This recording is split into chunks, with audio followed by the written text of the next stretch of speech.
पिछली क्लास में हम लोगों ने मॉड्यूल के ऊपर डिस्कशन किया था और आप लोगों को पिछली क्लास में मॉड्यूल की डेफिनेशन हमने लिखवा दिया था कि व्हाट इज़ मॉड्यूल। और मॉड्यूल में अगर आपको याद हो तो बहुत ही आसान सी चीज़ है कि कोई भी जो सेट है ना, कोई भी जो सेट है एनी नॉन एम्प्टी सेट को हम मॉड्यूल कहते हैं ओवर एनी रिंग आर। अब देखिए जैसे वेक्टर स्पेस में एक फील्ड होता है और एक सेट ऑफ वेक्टर्स होता है ना, उसी तरह से मॉड्यूल में एक सेट होता है, ठीक, और एक रिंग होता है। तो मॉड्यूल रिंग पर डिफाइन होता है और उसको हम आर मॉड्यूल कहते हैं, ठीक है। जिस भी रिंग के ऊपर डिफाइन होगा उसको हम आर मॉड्यूल कहेंगे उस रिंग के बिहाफ में। और उसके लिए ज़रूरी क्या है कि एम को प्लस के रिस्पेक्ट में अबेलियन ग्रुप होना चाहिए। एम के अंदर जो रिंग के एलिमेंट का मल्टीप्लिकेशन है वो क्लोज्ड होना चाहिए, यानी कि आप रिंग के एलिमेंट का आप मल्टीप्लाई करें एम के एलिमेंट में तो वो वापस एम में का ही एलिमेंट आना चाहिए। और दूसरा कि जो addition of elements of M है वो और एडिशन ऑफ रिंग के जो एलिमेंट्स हैं उनके ऊपर डिस्ट्रीब्यूशन लॉस फुलफिल होने चाहिए। मतलब कि आर का अगर आप m1 प्लस m2 में मल्टीप्लाई करें तो आपके पास में क्या जाना चाहिए, आपके पास में are m1 plus are m2 आना चाहिए। दूसरा, अगर आप r1 plus r2 into M करें तो आपके पास में r1m प्लस r2m आ जाना चाहिए, ठीक है। तो ये और r1 into r2 m is equals to r1 into r2 m, ठीक है। यानी ये associativity with the element of ring ये फुलफिल होना चाहिए। तो जब रिंग के एलिमेंट को हम लेफ़्ट साइड में लेते हैं और एम के एलिमेंट को हम लोग राइट साइड में लेते हैं तो इस तरह से बनने वाला जो मॉड्यूल है उसको हम लोग लेफ़्ट आर मॉड्यूल कहते हैं। क्या कहते हैं? Left R module.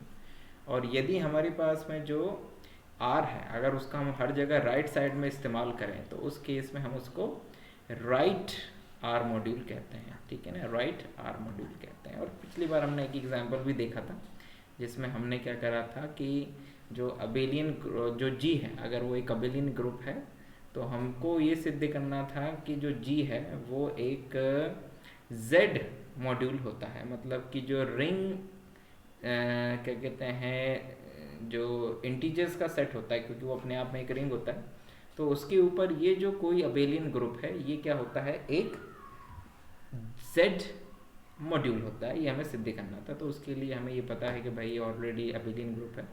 दूसरा, अगर हम लोग एक आर एलिमेंट लें जेड का तो आर इंटू जी जो होता है वो जी का ही एलिमेंट होता है। ये हमने पिछली बार डिस्कस भी किया था कि ये आर इंटू जी जो होता है वो जी का ही एलिमेंट हो जाता है, because G plus G R times जो है वो जी का ही एलिमेंट होगा, because G is close under addition of elements of G. और उसी तरह से माइनस आर इंटू जी करेंगे तो इसको हम लोग इस तरह से लिख सकते हैं। तो ये भी किसके अंदर आ जाएगा बच्चों, ये भी जी के अंदर ही आएगा।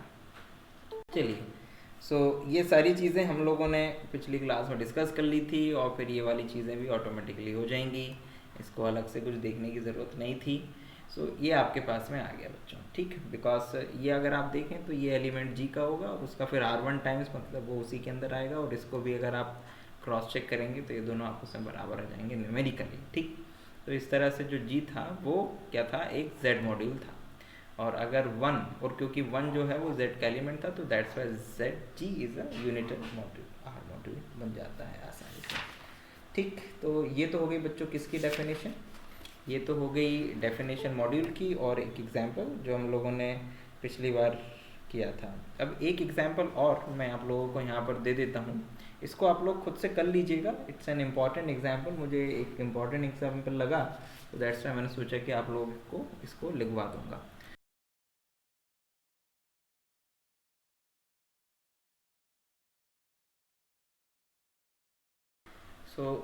ये एक क्वेश्चन है बच्चों, let M be the set of all M cross N matrices over a ring R. मतलब कि हमने m क्रॉस n के मैट्रिक्स बनाए हैं जिनके जो एलिमेंट्स हैं वो रिंग के एलिमेंट हैं। तो हमें ये बताना है कि ये जो m है ये क्या होगा, मॉड्यूल होगा ओवर r, ठीक है। शॉर्ट में मैं आपको इसका जो सोल्यूशन है वो डिस्कस करके बता देता हूँ ताकि आप लोग फिर इसको और अच्छे से लिख लें। आप लोग आपके पास जो भी रेफरेंस बुक है इसमें और देख सकते हैं। बाकी बहुत आसान सी चीज़ है। आपको पता है कि हमको 3 चीज़ें दिखानी है। सबसे पहली चीज़ दिखानी है कि m प्लस इज अबेलियन, ठीक है ना। तो अबेलियन ग्रुप, तो अगर आप ध्यान से देखें तो दो मैट्रिक्स का, है ना, अगर यहाँ पर मैं देखूँ तो दो मैट्रिक्स का जो एडिशन है, ठीक, दो मैट्रिक्स को अगर आप ऐड करें, सपोज दैट कि आपके पास में सामान्यतः हम लोग मैट्रिक्स को किस तरह से डिनोट करते हैं अगर आपको पता हो, तो हम लोग जैसे कि ये ए आई जे और एम क्रॉस एन, तो ये मैट्रिक्स को डिनोट करने का तरीका है। सामान्यतः अगर मान लीजिए ये ए मैट्रिक्स है और एक मैट्रिक्स मान लीजिए बी आई जे और M cross N is equals to B, जहाँ पर ये जो ए आई जे है और ये जो बी आई जे है ये दोनों ही रिंग के एलिमेंट्स हैं, ठीक है। मतलब आप आई जे को एम और एन तक लेके जाइए तो जो भी एलिमेंट्स आएंगे फाइनली वो रिंग के एलिमेंट आएंगे। तो अगर आप ध्यान से देखें तो दो मैट्रिक्स को अगर आप ऐड कर देते हैं, मतलब ए प्लस बी करेंगे, तो जो नया आएगा मैट्रिक्स वो भी सी आई जे होगा और वो भी एम क्रॉस एन का ही होगा।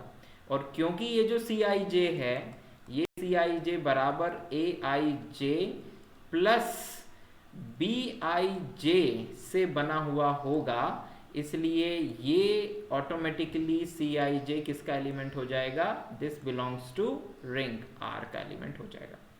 मतलब कि दो मैट्रिक्स का जो एडिशन है वो भी क्या होता है, एक मैट्रिक्स ही होता है, एम क्रॉस एन का होता है और वो भी आर के ही एलिमेंट से बना हुआ होता है। तो मतलब कि मैट्रिक्स का जो एडिशन है वो क्लोजर एक्सियम को पूरा करता है। उसी तरह से सिंपली अगर आप तीन मैट्रिक्स ले लेंगे तो a plus B plus C बराबर automatically a plus B plus C के बराबर आ जाएगा, यानी मैट्रिक्स का जो एडिशन है वो एसोसिएटिव प्रॉपर्टी को भी पूरा करता है। इसके बाद में ये भी आप जानते हैं कि अगर हमारे पास में a बराबर ए I J M cross N का एक मैट्रिक्स है तो ऑटोमेटिकली माइनस ए जो है वो minus A I J M cross N का मैट्रिक्स होगा और डेफिनेटली ये मैट्रिक्स भी क्या होगा, रिंग का ही एलिमेंट होगा, ठीक है ना। सॉरी, ये तो एम का एलिमेंट होगा, लेकिन ये ए I J minus A I जे जो हैं, ये माइनस ए आई जे जो हैं ये किसके एलिमेंट होंगे, ये रिंग के एलिमेंट होंगे। इट मीन्स दैट कि a प्लस माइनस ए अगर करते हैं तो आपको जीरो आई जे मिलेगा, यानी कि एक जीरो मैट्रिक्स मिलेगा एम क्रॉस एन का। तो डेफिनेटली जीरो एलिमेंट भी आर का एलिमेंट है, तो ये जो माइनस ए है ये भी आर का एलिमेंट है, ये भी आर का एलिमेंट है। इट मीन्स दैट कि हर मैट्रिक्स का जो पॉजिटिव इनवर्स है वो भी एम के अंदर अवेलेबल है। मतलब कि minus A is equals to minus A I J where this I and J goes to M और to N belongs to M. तो मतलब क्या हो गया कि हर एलिमेंट, हर मैट्रिक्स का जो इन्वर्स है, पॉजिटिव इन्वर्स है, वो एम के अंदर है, ठीक है ना। एन आइडेंटिटी एलिमेंट, वो तो आप जानते ही हैं कि अगर किसी भी मैट्रिक्स को किसी भी मैट्रिक्स का अगर आप मल्टीप्लाई करें किसमें, आई में, है ना, I is a identity matrix और आई का मीनिंग आप जानते ही हैं, this is equals to what, this is equals to 1 0 0 0 dash dash और 0 1 0 डैश डैश 0 0 1 डैश डैश, और ये कहाँ तक जाएगा, this is M cross N तक जाएगा, ठीक है ना। तो ये जो मैट्रिक्स होता है, अगर किसी भी मैट्रिक्स में आप आइडेंटिटी मैट्रिक्स का मल्टीप्लाई करते हैं जो कि एम क्रॉस एन का है, तो डेफिनेटली इसका जो आंसर आएगा वो भी क्या आ जाएगा, आपके पास में एक ए मैट्रिक्स ही आएगा, बिकॉज आइडेंटिटी मैट्रिक्स का किसी भी मैट्रिक्स से मल्टीप्लाई जब करते हैं तो वो क्या होता है, वो उसी के ही बराबर आ जाता है, ए के बराबर आ जाता है। तो इसका मतलब ये हो गया कि ये जो एम है ना, ये जो एम है ये बेसिकली क्या है, this M plus is an abelian group. मतलब मैट्रिक्स प्लस के रिस्पेक्ट में एम क्रॉस एन के जो मैट्रिक्स हैं का जो सेट है, मैट्रिक्स का जो सेट है वो प्लस के रिस्पेक्ट में एक अबेलियन ग्रुप है। फिर इसके बाद में दूसरी प्रॉपर्टी आती है इसमें M2 प्रॉपर्टी क्या थी कि अगर आप एक रिंग का एलिमेंट लें R और एक AIJ M क्रॉस N एक एलिमेंट यानी एक मैट्रिक्स लें M का, तो जब आप इसका मल्टीप्लाई करेंगे किसमें, AIJ M क्रॉस N में, तो this is equals to R AIJ और एम क्रॉस एन, तो आपको पता है कि ये ए आई जे रिंग का एलिमेंट है और ये आर भी रिंग का एलिमेंट है, तो ये दोनों मल्टीप्लाई होके भी एक रिंग का एलिमेंट बनाएंगे, यानी कि अल्टीमेटली आपको जो मिलने वाला है वो एक रिंग का ही एलिमेंट मिलने वाला है, यानी कि एक रिंग के एलिमेंट से बना हुआ मैट्रिक्स ही आपको मिलेगा। तो इट मीन्स दैट कि ये जो चीज़ है, ये ये जो एलिमेंट है ये बेसिकली एम का एलिमेंट हो जाएगा, क्योंकि ऐसे एलिमेंट से बना हुआ जो भी मैट्रिक्स होगा वो किसका एलिमेंट हो जाएगा, एम का एलिमेंट हो जाएगा। मतलब एक तरह से जो एक्सटर्नल मल्टीप्लिकेशन है ना, external, right, external multiplication multiplication is satisfy in M. ठीक है, एक्सटर्नल मल्टीप्लिकेशन का मतलब होता है कि आप एक रिंग का एलिमेंट लिया आपने और एक एम का एलिमेंट लिया, दोनों का जब मल्टीप्लाई किया तो जो नया एलिमेंट आया वो एम का एलिमेंट होना चाहिए। ठीक है, तो ये उसमें संतुष्ट होता है। और जो तीसरी चीज़ है बच्चों, M3, वो भी संतुष्ट होती है। वो कैसे कि अगर आप एक रिंग का एलिमेंट लें और दो मैट्रिक्स ले लें, दो मैट्रिक्स लें, फॉर एग्जांपल ये ए आई जे है ना, M cross N plus B I J M cross N, अगर ये दो मैट्रिक्स लें तो डेफिनेटली पहले तो जब इन दोनों को आप जोड़ेंगे तो ये ऐसे आ जाएगा, it's R A I J plus B I J और एम क्रॉस एन, और फिर आर का इसमें मल्टीप्लाई हो जाएगा, तो this is R A I J plus B I J, ये ब्रैकेट और यहाँ पर एक ब्रैकेट और ये M cross N, and this is equals to R A I J plus R B I J and this is M cross N, और ये टूट के बाहर फिर आपके पास में आर ए आई जे और एम क्रॉस एन और plus R B I J M cross N के रूप में आ जाएगा। इट मीन्स दैट कि जो आर है, रिंग का जो एलिमेंट है, वो दो मैट्रिक्स के एडिशन के ऊपर डिस्ट्रीब्यूटिव है, मतलब डिस्ट्रीब्यूट हो जाता है, उसका वितरण हो जाता है। तो ये M3 में, यानी कि जो थर्ड प्रॉपर्टी है मॉड्यूल के लिए, उसमें ये पहली चीज़ है M31। ठीक है ना, दिस इज 3.1 एक तरह से। और 3.2 क्या है, 3.2 ये है कि यदि आप एक R1 लें एक R2 लें, दो रिंग के एलिमेंट लें और फिर उसमें मल्टीप्लाई कर दें किसका, ए I J M cross N का, तो डेफिनेटली जब आप इसको करेंगे तो ये किसके बराबर आ जाएगा, this is R1 A I J M cross N plus R2 A I J और एम क्रॉस एन। मतलब कि रिंग के एलिमेंट्स के सम के ऊपर मैट्रिक्स डिस्ट्रीब्यूट हो जाता है, मैट्रिक्स जो है वो डिस्ट्रीब्यूट हो जाता है, तो ये वहाँ से आ जाता है। इसी प्रकार जो 3.3 है, अगर उसको आप देखें तो इट्स R1 इंटू R2 में अगर आप A I J M cross N ले लें, है ना, A I J M cross N ले लें, so this is equals to, आप इसको आसानी से लिख सकते हैं R1 और R2 into A I J M cross N.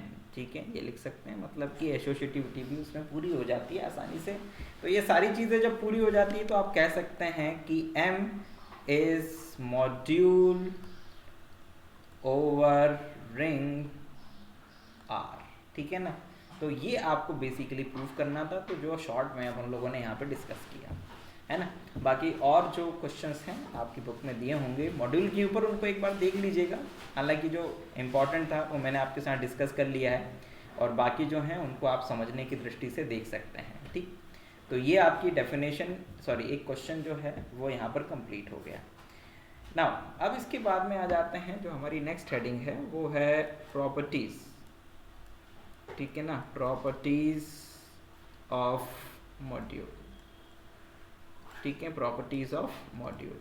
तो प्रॉपर्टीज ऑफ मॉड्यूल के ऊपर आ जाते हैं हम लोग। तो कौन कौन सी प्रॉपर्टीज होती हैं, पहले मैं वो सारी प्रॉपर्टीज लिख देता हूँ और फिर उसके बाद में अपन लोग उनको वन बाय वन प्रूफ करेंगे।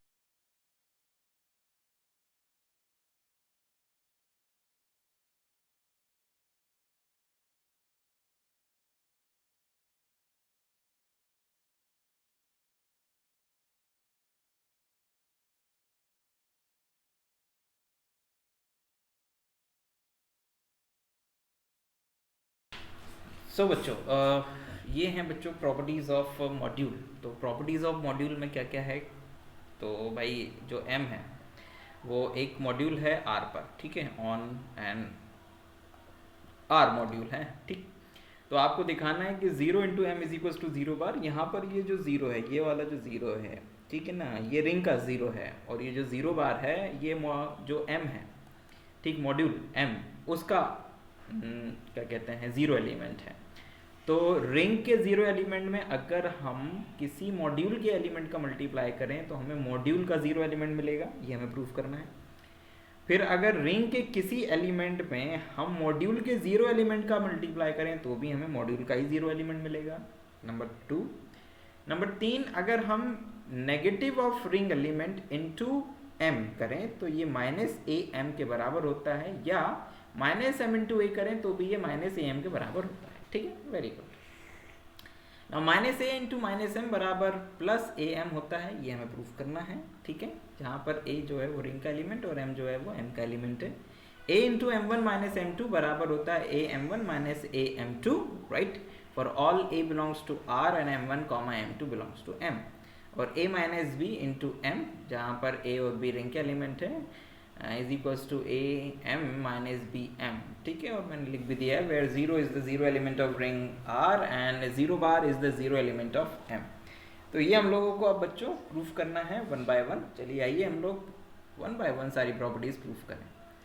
सो ये सारी प्रॉपर्टीज बहुत ही आसान सी प्रॉपर्टीज हैं। ये आप लोगों ने जो छोटी क्लास यानी बीएससी फाइनल में जब आपने रिंग पढ़ा होगा, ठीक है ना, तो वहाँ पर ये रिंग में सारी प्रॉपर्टीज़ पढ़ी होंगी। इवन बीएससी फाइनल में जब आप लोगों ने वेक्टर स्पेस पढ़ा होगा तो वेक्टर स्पेस में भी इस तरह की प्रॉपर्टीज़ पढ़ी होंगी आपने, लेकिन it's very easy to proof.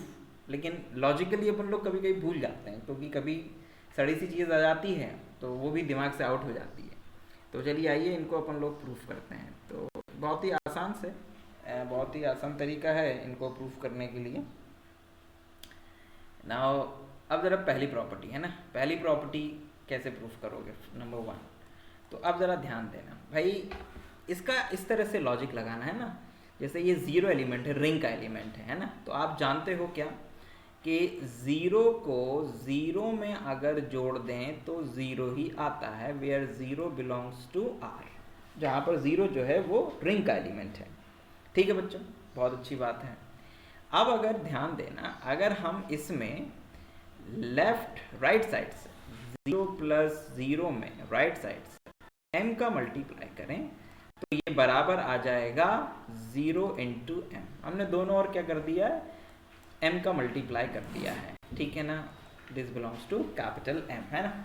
Now अब जरा ध्यान दीजिए, अब मॉड्यूल की प्रॉपर्टी ये कहती है कि अगर आप किसी मॉड्यूल के एलिमेंट को रिंग के 2 एलिमेंट के सम में मल्टीप्लाई करेंगे तो भैया ये ऐसा हो जाता है 0 into M plus 0 into M, ये इसके बराबर आ जाता है। नाउ अब ये 0 इंटू एम है ना, तो 0 इंटू एम प्लस इसको हम लिख सकते हैं 0 बार। क्यों लिख सकते हैं भाई, क्योंकि 0 इंटू एम भाई ये रिंग का एलिमेंट है ना, ये रिंग का एलिमेंट, ये कैपिटल M का एलिमेंट, का मल्टीप्लाई किसके अंदर आएगा, कहना सर ये कैपिटल M के अंदर आएगा।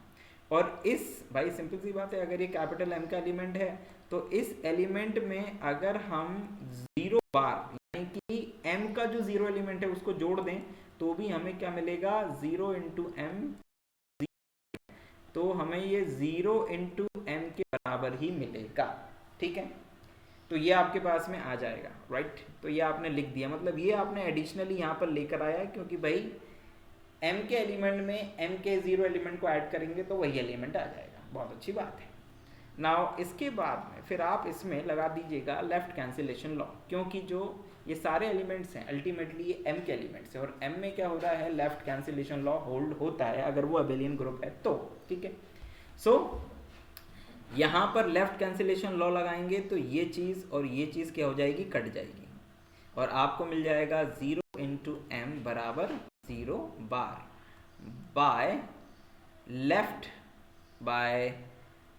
लेफ्ट कैंसिलेशन लॉ, ठीक है ना, बाय लेफ्ट कैंसिलेशन लॉ। तो ये आपके पास में जो पैरा रिजल्ट था वो यहाँ पर प्रूफ हो जाता है। ये लिखना पड़ेगा लेकिन आपको कि भाई आपने कौन से रूल से करा, कौन सी कंडीशन लगा के किया, अदरवाइज वो गलत माना जाएगा। ठीक है, तो ये चीज़ समझ में आई कि नहीं आई सभी को, ये बताओ। लॉलीपॉप है, वैसे कुछ दम नहीं है, समझ में आ गया होगा ऐसा मैं मान लेता हूँ। ठीक है, अब इसी लॉजिक को अगर आप इस्तेमाल करेंगे सेकंड क्वेश्चन के ऊपर, ठीक है ना, इसी लॉजिक को अगर आप इस्तेमाल करेंगे सेकंड क्वेश्चन के ऊपर, तो भाई सेकंड क्वेश्चन के ऊपर इस्तेमाल करेंगे तो आपको क्या मिलेगा बच्चों, बहुत आसान सी चीज़ है, आप लोगों को इसी तरह से मिल जाएगा। देखो अब इसमें 0 बार में ए यानी कि रिंग का एलिमेंट मल्टीप्लाई हो रहा है, तो इसको तुम कैसे करना, कुछ इस तरह से, वी नो दैट क्या जानते हो आप लोग, कहना सर कि 0 बार को 0 बार में अगर जोड़ दें तो कहना सर 0 बार ही आता है, ये हम जानते हैं। ठीक है, तो हमने क्या कर लिया, 0 बार plus 0 bar is equals to 0 बार कर लिया, बहुत अच्छी बात है। नाउ दिस इम्प्लाइज दैट अगर हम लेफ्ट साइड से, ध्यान रखना कि रिंग के एलिमेंट का भी हम राइट लेफ्ट साइड से ही मल्टीप्लाई कर सकते हैं, तो अगर हम यहाँ पर a का मल्टीप्लाई करें 0 बार plus 0 bar is equals to a into 0 बार में, ठीक है ना, 0 बार में, तो हमें क्या मिल जाएगा, इट्स वेरी इजी, हमने यहाँ पर मल्टीप्लाई बोथ साइड, है ना, मल्टीप्लाई बाय a, है ना, a बिलोंग्स टू r का एलिमेंट है, रिंग का एलिमेंट है। भाई आपको पता है कि मॉड्यूल की प्रॉपर्टी से अगर a का आप इस तरह से मल्टीप्लाई करते हैं तो ये डिस्ट्रीब्यूट हो जाता है, मतलब कि ये a इंटू 0 बार प्लस a इंटू 0 बार बराबर a इंटू 0 बार। अब फिर वही बात कि भाई ये जो एलिमेंट है ना, यहाँ पर बता देता हूँ कि ये जो a है ये है रिंग का एलिमेंट, ठीक है ना, this is the element of ring, और ये जो 0 बार है ये एलिमेंट है कैपिटल M का। तो इन दोनों का जब मल्टीप्लाई करोगे तो आपको किसका एलिमेंट मिलेगा, तो कहना सर ये एलिमेंट आएगा, किसका, कहना सर ये तो m का एलिमेंट आ जाएगा। तो इसका मतलब ये हुआ कि इस m के एलिमेंट में यदि m का 0 एलिमेंट जोड़ दें तो भी कोई अंतर नहीं पड़ेगा और आपको वही एलिमेंट मिल जाएगा वापस। तो ये आपको ये ऐड करना ज़रूरी है यहाँ पर, बी केयरफुल, है ना, रिमेंबर, इसको ध्यान रखिएगा, ठीक है ना, ये आर नहीं है, रिमेंबर है ना, राइट, रिमेंबर, ओके, एक और आएगा, ठीक, तो ये ज़रूर ध्यान रखिएगा। अब फिर वही चीज़ यहाँ पर देखो, ये लेफ्ट कैंसिलेशन लॉ इसमें और इसमें लगा दोगे तो लेफ्ट वाली चीज़ कट जाएगी, तो ये आपके पास में आ जाएगा a इंटू 0 बार बराबर 0 बार, है ना, ये दोनों कट जाएंगे, ये वाला, ये और ये कट जाएंगे, तो आपके पास में a इंटू 0 बार बराबर 0 आ जाएगा। यहाँ पे लिख दीजिएगा by left cancellation law, by left cancellation law. तो भाई लेफ्ट कैंसिलेशन लॉ से क्या हो गया, आपके पास में ये चीज़ आ गई, बहुत अच्छी बात है, चलिए बढ़िया। नाउ दिस इम्प्लाइज दैट, अब इसके बाद में क्या, now this implies that, look at that, yes, a into 0 bar is equals to 0 bar. तो यहाँ से आपको जो प्रूफ करना था, आई थिंक वो चीज़ आ गई है कि ये जो आपको प्रूफ करना था अब इसकी कोई ज़रूरत नहीं है, ठीक। तो ये आपके पास a इंटू 0 बार बराबर 0 बार आ गया। चलिए, तो ये दूसरी वाली प्रॉपर्टी भी प्रूफ हो गई यहाँ पर आपकी। अब आ जाते हैं हम लोग तीसरी प्रॉपर्टी पे, जिसमें minus a into M, minus a है, ध्यान देना बच्चों, माइनस a मतलब रिंग के एलिमेंट का नेगेटिव है। तो चलिए आइए वहीं से शुरुआत करते हैं अपन लोग, थर्ड के ऊपर हम लोग आ जाते हैं। तो थर्ड के ऊपर आपको पता है कि let a belongs to r, then we know, तो आप क्या जानते हैं बच्चों, हम जानते हैं कि अगर a में हम माइनस को जोड़ दें तो 0 एलिमेंट आ जाता है रिंग का, बहुत अच्छी बात है ना। अब उसने कहाँ पर m का मल्टीप्लाई किया है, राइट साइड में किया है, कर दो आप राइट साइड में मल्टीप्लाई बच्चों। तो दिस इम्प्लाइज दैट कि अगर हम a माइनस a में हम m का मल्टीप्लाई करेंगे तो ये 0 इंटू एम आ जाएगा, ठीक है ना, 0 इंटू एम आ जाएगा। Now this is equals to, अब भाई ये m का तो अंदर डिस्ट्रीब्यूशन हो जाएगा, तो ये a m plus minus a into M is equal to 0 bar आ जाएगा, है ना, बाय कौन सी प्रॉपर्टी से, अभी ये 0 इंटू एम बराबर 0 बार, अभी आप प्रूफ करके आए हो ना, बाय 1, वन फर्स्ट प्रॉपर्टी से ये आप प्रूफ करके आए हो, ये देखो आपके सामने ये लिख भी रखा है ना, दिस वन, ये फर्स्ट प्रॉपर्टी से आप प्रूफ करके आए हो, तो ये आप यूज कर रहे हो यहाँ पे, है ना, बाय वन, है ना, बाय वन आप यूज कर रहे हो। अब जरा ध्यान देना कि अगर आप ध्यान से देखें, लॉजिकली समझिएगा, है ना, कि ये एलिमेंट और ये एलिमेंट बराबर है 0 बार। मतलब दो एलिमेंट्स को अगर आपस में आप जोड़ दें और 0 आ जाए तो इसका मतलब ये है कि दोनों एक दूसरे के क्या है, प्रतिलोम है। और दोनों अगर एक दूसरे के प्रतिलोम में ना, प्रतिलोम मतलब कि इनवर्स है, पॉजिटिव इनवर्स है ना, एडिटिव इनवर्स है, तो इसका मतलब पहला दूसरे का एडिटिव इनवर्स है। इट मीन्स दैट कि आप यहाँ पे डायरेक्ट लिख सकते हो minus A M is equals to minus A M, या अगर आप इस लॉजिक को यूज नहीं करना चाहते तो आप दोनों और माइनस ए एम को क्या कर दीजिए, ऐड कर दीजिए, ठीक।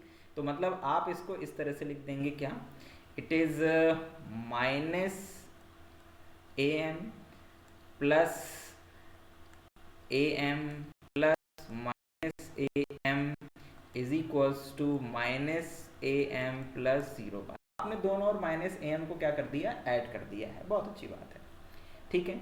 तो भाई ये दोनों टर्म तो कैंसिल आउट हो जाएंगे, ठीक है, मतलब कि 0 एलिमेंट दे देंगे, इट्स अ 0 बार, है ना, और प्लस में माइनस ए एम आ जाएगा, ठीक, and this is equals to, और इन दोनों को जोड़ेंगे तो भी आपको माइनस एम आएगा, बिकॉज ये दोनों ही एम के ही एलिमेंट है, और इसको भी किसी भी एलिमेंट में आप जोड़ेंगे तो भी वही आ जाएगा, मतलब माइनस ए इंटू एम बराबर माइनस ए एम, ये आपके पास में आ जाएगा, ठीक है। तो इस तरह से ये आपका जो थर्ड पार्ट है वो भी प्रूफ हो गया है, लेकिन ये थर्ड का अधूरा पार्ट आपने प्रूफ किया है बच्चों, अभी थोड़ा सा और बाकी है, बिकॉज आपने अभी ये चीज़ प्रूफ करी है, बस केवल इतनी, ये इतनी प्रूफ करी, अभी ये वाला पोर्शन और बाकी ये प्रूफ करना। तो इसको अब आप लोग अपना दिमाग लगा के प्रूफ करिएगा, जैसे आप लोगों ने अभी ये एक पार्ट प्रूफ करा। थोड़ा सा हिंट कर देता हूँ मैं, है ना। सिमिलरली आप लोग क्या करेंगे, तो सिमिलरली अभी आपने ए करा, अब ऐसा करना, similarly for all m belongs to capital M we have, short में बता देता हूँ, m प्लस माइनस m बराबर 0 बार, ठीक है, ये आ जाएगा। अब आप इसमें मल्टीप्लाई कर दीजिए किसका, a का, लेफ्ट साइड से मल्टीप्लाई होगा, तो a का मल्टीप्लाई करेंगे तो it's m plus minus m is equals to a into 0 बार, ठीक है। तो ये हो जाएगा a M plus A into minus m 0 बार, सिंपल सी बात है, ठीक है, ये आ जाएगा। ये कहाँ से आया, बाय 2, है ना, ये बाय 2 प्रॉपर्टी, जो सेकंड वाला आपने अभी अभी प्रूफ करा है उससे ये वाला जो चीज़ आई है वो 2 से आया है, ठीक। सो ये आपके पास में आ गया। नाउ अब इसके बाद में आप वही दोनों और माइनस ए एम को ऐड कर देंगे तो डायरेक्ट आपके पास में क्या आ जाएगा, ए इंटू माइनस एम बराबर आ जाएगा माइनस का एम। मैंने बीच की 2 स्टेप्स खा गया है, वो आप लोग कर लीजिएगा, ठीक है। तो इस तरह से ये आपके पास में जो थर्ड का ही जो सेकंड पार्ट है वो इस तरह से प्रूफ हो जाएगा। इतने में बताओ कोई परेशानी, कोई डाउट है तो पूछो, अदरवाइज हम फोर्थ पे जाएंगे।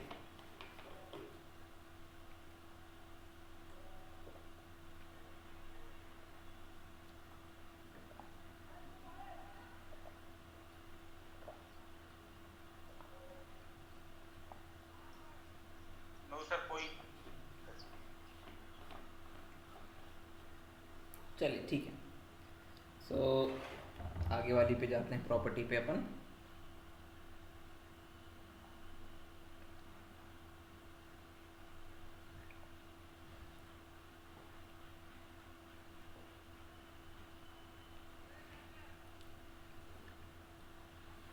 सो नाउ द फोर्थ वन आपसे क्या कहती है, फोर्थ वन आपसे कहती है माइनस ए माइनस एम, ठीक है।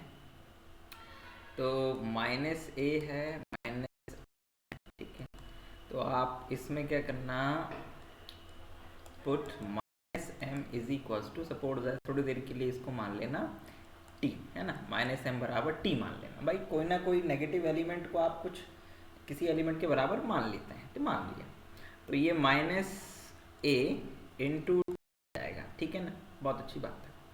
अब ध्यान देना कि ये टी किसका एलिमेंट है, एम का एलिमेंट है, this is belongs to M, ठीक।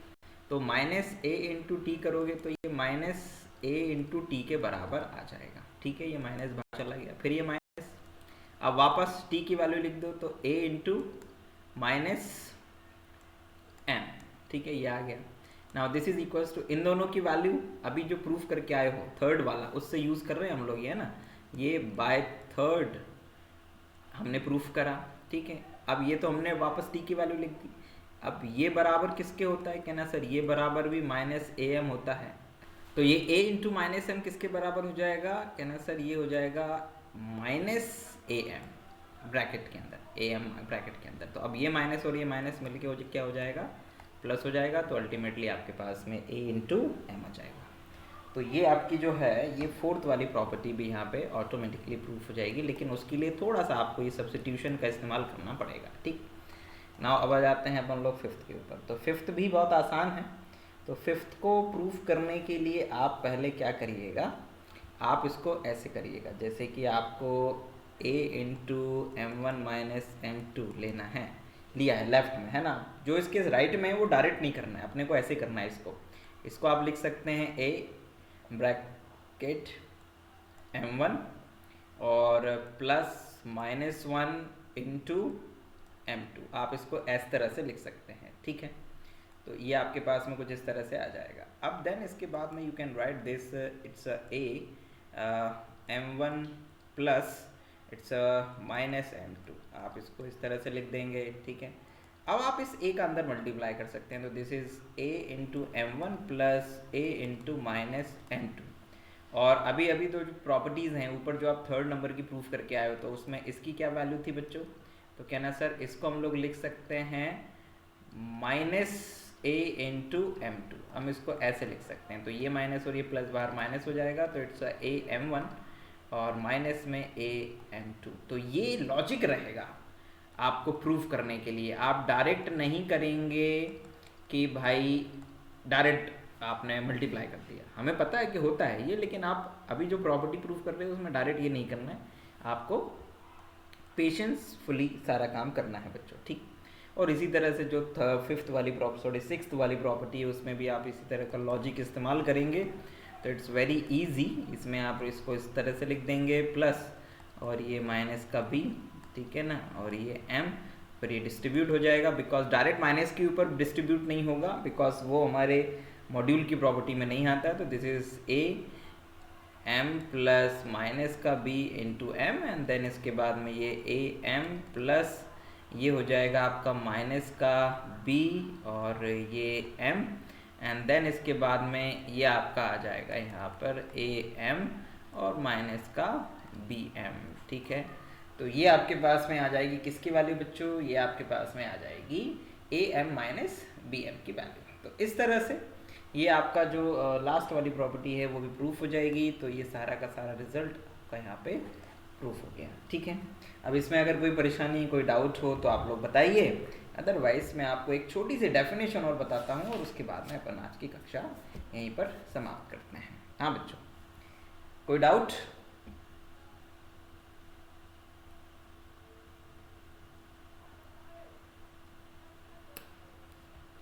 कोई डाउट नहीं, ठीक है। Now the next definition is सब मॉड्यूल। अगली जो डेफिनेशन है वो है सब मॉड्यूल की। व्हाट इज सब मॉड्यूल? भाई लॉजिकली अगर आपने ग्रुप पढ़ा है, सब ग्रुप पढ़ा है, रिंग पढ़ा है, सब रिंग पढ़ा है, फील्ड पढ़ा है, सब फील्ड पढ़ा है, तो सब मॉड्यूल इज अ लॉलीपॉप, ठीक। तो भाई सिंपल सी बात है, भाई मॉड्यूल जो आपका है उसका कोई भी एक सबसेट जो अपने आप में मॉड्यूल हो वो सब मॉड्यूल होता है, ठीक है। तो इसको इस तरह से लिख सकते हैं, कैसे?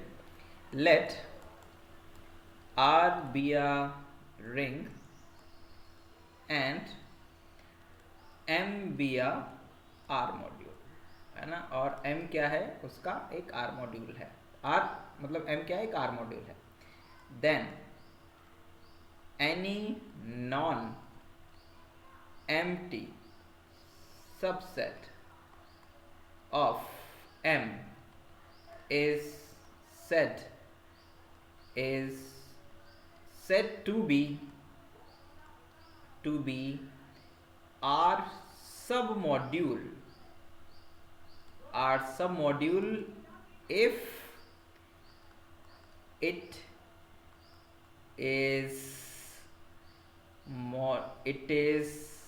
R module over R itself। मतलब वो अपने आप में क्या होना चाहिए, एक आर मॉड्यूल होना चाहिए, मतलब इंडिपेंडेंटली आर के ऊपर वो एक मॉड्यूल होना चाहिए। तो उस केस में वो क्या हो जाता है, आर सब मॉड्यूल कहलाता है। इस डेफिनेशन को आप इसको इस तरह से भी लिख सकते हैं, कैसे कि let R be a ring and M be a R module, और ये कोई एक आर मॉड्यूल है। then any subset n of M is said to be R submodule, मतलब उसे हम लोग R submodule कहेंगे। R submodule if number one पहली शर्त क्या है कि n plus is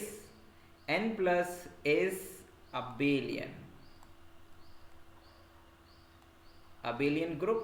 and number two condition ये है कि for all a belongs to R and for all n belongs to capital N implies that a into n belongs to capital N। मतलब एक रिंग का element लें, एक n का element लें और दोनों का मल्टीप्लाई करें तो वो n के अंदर ही आना चाहिए।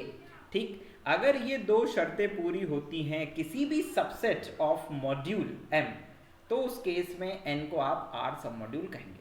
और बाकी जो थर्ड कंडीशन होती है, जैसा कि मॉड्यूल में हम लोगों ने डिस्कस किया भी था, वो थर्ड कंडीशंस आपको लिखने की ज़रूरत नहीं है। कौन कौन सी, वो जो आप लिखते हैं यहाँ पर कि भाई R into M1 plus M2 is equals to R M1 plus R M2, और दूसरी जो आपकी यहाँ पर होती है कौन सी, it's R1 plus R2 into M is equals to R1 plus R2 into ये नहीं R1 into M plus R2 into M, और R1 इंटू R2 और M बराबर R1 इंटू R2।